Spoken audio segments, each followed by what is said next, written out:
Eh, Buenos días, profesor, compañeros, los televidentes.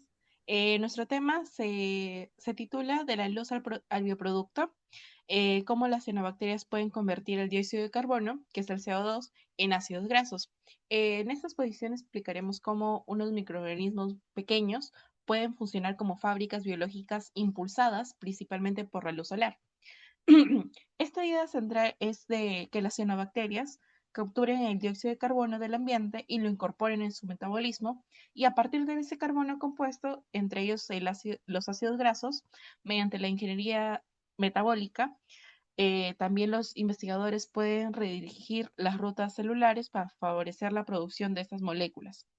Este tema, bueno, es importante ya que integra biología, biotecnología, herramientas computacionales y sostenibilidad. Además, que muestra que el dióxido de carbono no solo considera un contaminante, sino también una materia prima para obtener productos de interés. Bueno, mis compañeros de mi grupo es Blas Espinaque, Alarcón Vega, mi persona y Ceballos Tapia. Empezamos con, ¿qué son las cianobacterias? Bueno, las cianobacterias son microorganismos procariotas capaces de realizar fotosíntesis oxigénica, que esto significa que utilizan la energía de la luz, el agua y el dióxido de carbono para producir materia orgánica, y al mismo tiempo liberan oxígeno, aunque antiguamente se les llamaba algas verdoazuladas, ¿verdad? Pero son bacterias. Estas se encuentran en ambientes acuáticos, terrestres e incluso en condiciones extremas, eh, ya que su importancia ecológica es enorme, porque participan en la producción primaria en los ciclos de carbono y del nitrógeno, y tiene un papel importante en la oxigenación de la atmósfera terrestre. Y pues desde el punto de vista como, como biotecnólogos que somos, estas cianobacterias son atractivas porque pueden crecer usando recursos relativamente abundantes: luz solar, agua, nutrientes, minerales, CO2, y es por ello que se estudian como plataformas para producir pigmentos, proteínas, lípidos, biocombustibles y otros compuestos de alto valor. Además que pues son rápidas para la producción.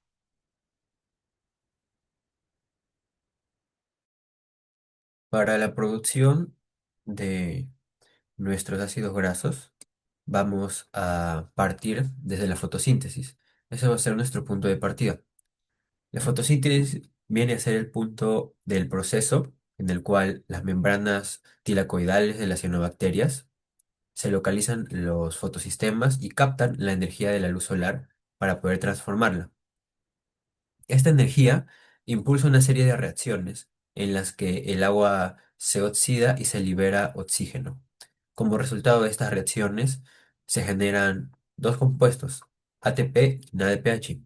El ATP funciona como una fuente de energía química para la cianobacteria, mientras que el NADPH aporta poder reductor a otras reacciones que van a ser necesarias, es decir, electrones para construir moléculas orgánicas. Es importante aclarar que el CO2 no se convierte directamente en ácidos grasos por acción de la luz. Primero, la energía luminosa se transforma en energía química y luego esa energía se utiliza para fijar el carbono. Por eso la eficiencia fotosintética, la intensidad de luz y la disponibilidad de los nutrientes en el medio influyen bastante en la producción final tanto de biomasa como de los metabolitos de interés. Siguiente. Ahora, ¿cómo sucede esto y qué ocurre con el carbono que se ha fijado por parte de la cianobacteria?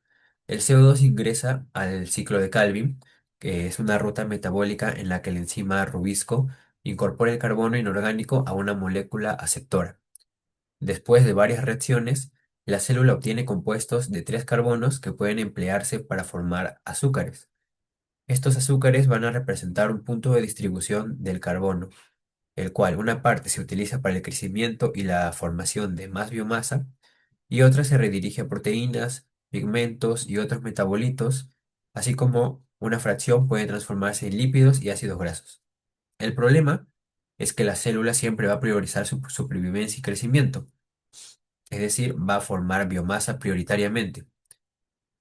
Sin embargo, por eso el objetivo de la ingeniería metabólica es modificar ese reparto de carbono y su dirección para que haya una mayor proporción que vaya hacia la ruta deseada, sin impedir completamente el crecimiento celular.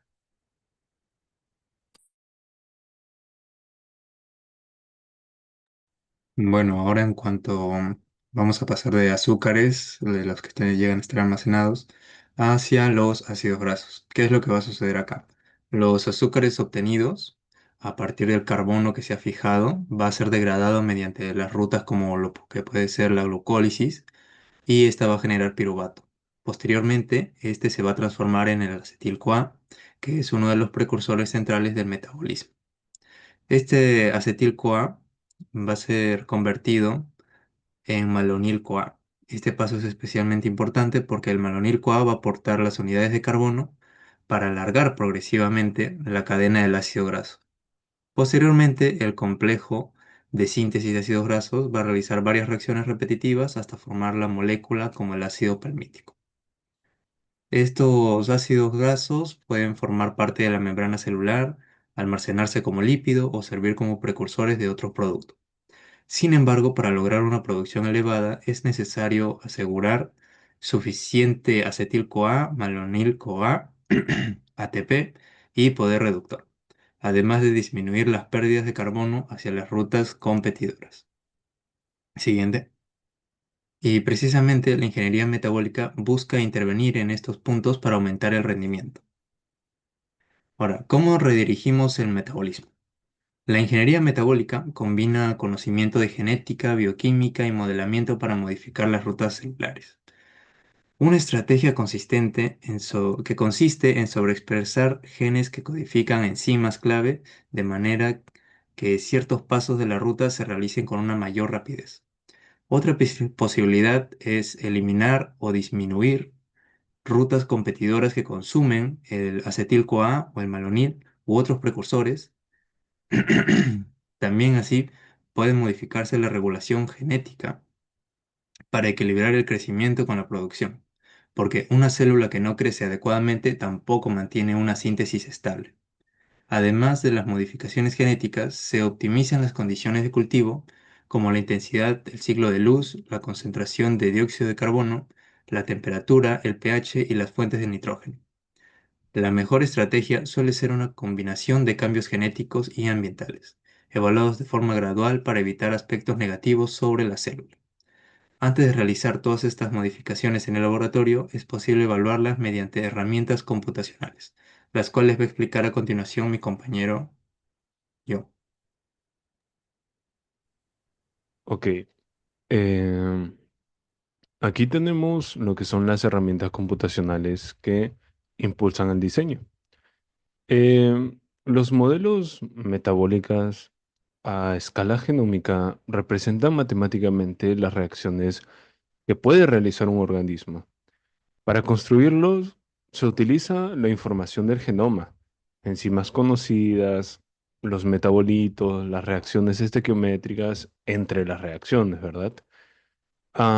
Con técnicas como el análisis de balance de flujos, conocidos como FBA, se puede estimar cómo se distribuyen los flujos metabólicos bajo determinadas condiciones.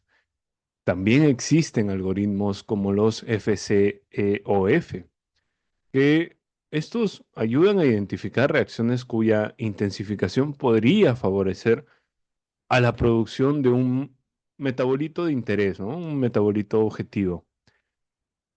Estas herramientas van a permitir comparar diferentes escenarios, eh, probar fuentes de carbono quizás o de nitrógeno, modificar límites de reacciones o detectar cuellos de botella antes de realizar experimentos.